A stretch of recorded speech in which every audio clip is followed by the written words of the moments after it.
যার যার উৎসব সবার। আমাদের নেতারা বলে ধর্ম যার যার উৎসব সবার, নাউজুবিল্লাহ মিন কুল্লি যালিক।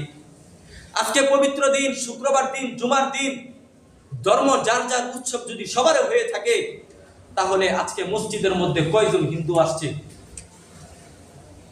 মুসলমানদের একটা উৎসব শবে বরাত, ওই শবে বরাতের রাত্রে কয়টা হিন্দু আসে মুসলমানদের সাথে?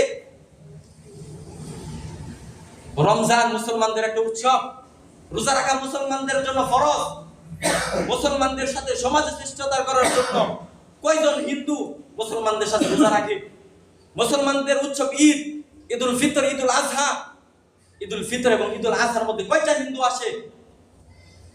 মুসলমানদের একটা উৎসব কুরবানি, এই কুরবানির দিন কয়টা হিন্দু মুসলমানদের সাথে আসে? আসে না। আর তুমি মুসলমান, তুমি কেমন কপাল পোলা হইলা, তুমি হিন্দুদের দুর্গা পূজায় যাও?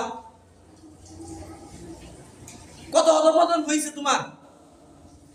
তুমি আজকে তোমার যে ঈমান ছিল, তোমার ইসলাম ছিল, তোমার যে ধর্ম ছিল, সেই ধর্মটাকে ছেড়ে তুমি আজকে দুর্গা পূজার মধ্যে যাও, তাদের সাথে শুভেচ্ছা বিনিময় করতে যাও।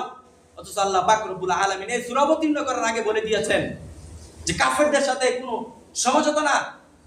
তাদের ধর্ম তাদের কাছে, আপনার ধর্ম আমাদের কাছে।